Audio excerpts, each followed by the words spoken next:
संभाजीनगर पोलिसांकडून संशयित दरोडेखोराचा एन्काउंटर करण्यात आलेला आहे।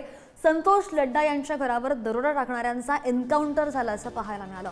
अमोल खोतकर असं संशयित दरोडेखोराचं नाव आहे आणि आरोपीकडून पोलिसांवर हा गोळीबार करण्यात आला आणि त्याला प्रत्युत्तर देताना पोलिसांकडून अमोल खोतकरचा एन्काउंटर झालेला आहे।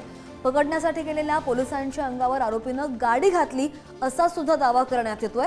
संतोष लड्डा यांच्या घरामधील दरोड्याचा सर्व मुद्देमाल अमोल खोतकरकडे आहे असा संशय सुद्धा पोलिसांना आहे। छत्रपती संभाजीनगरच्या घाटी रुग्णालयामध्ये संशयित आरोपीचं शवविच्छेदनासाठी शव दाखल करण्यात आल्याची माहिती आहे। पोलिसांना माहिती कळली की हा आरोपी या परिसरामध्ये येणार आहे आणि त्याच परिसरामध्ये आरोपीकडून पोलिसांवर गोळीबार झालेला आहे। प्रत्युत्तर देताना हा गोळीबार झाल्याची माहिती आहे। अमोल खोतकर असं या संशयित दरोडेखोराचं नाव आहे आणि याच दरोडेखोराचा एन्काउंटर झालाय। संभाजीनगर पोलिसांनी ही कारवाई केलेली आहे।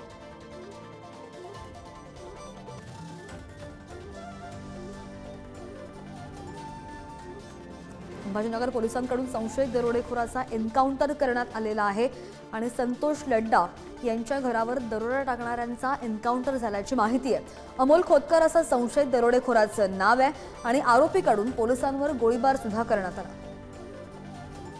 अमोल खोतकर हा साई गार्डन साजापूर MIDC या ठिकाणी येणार असल्याची माहिती क्राईम ब्रांचच्या टीमला मिळालेली होती। आरोपींनी त्या ठिकाणी आल्यानंतर गाडीला आमचे अधिकारी कर्मचारी त्या ठिकाणी गेल्यानंतर ते कुठल्याही प्रकारे सरेंडर झाले नाही, परंतु आमच्या अंमलदारांच्या अंगावर त्यांनी गाडी घातलेली होती। त्या अनुषंगाने त्यांनी फायर पण केलेला होता। आमच्या अधिकाऱ्यांनी उत्तरादाखल दिलेल्या फायरिंगमध्ये अमोल खोतकर हा जखमी झाला। त्याच्या उजव्या दंडावरती मागच्या बाजूला ती गोळी लागलेली होती गाडीत असताना। त्याच्याबरोबरती त्याची गर्लफ्रेंड पण होती, आफिसा उर्फ खुशी नावाची। अधिकाऱ्यांनी त्याला हॉस्पिटल घाटीला ॲडमिट केलेलं होतं आणि नंतर त्याला डॉक्टरांनी मयत घोषित केलेलं आहे। त्या संदर्भामध्ये पोलीस स्टेशनचा गुन्हा देखील दाखल झालेला आहे।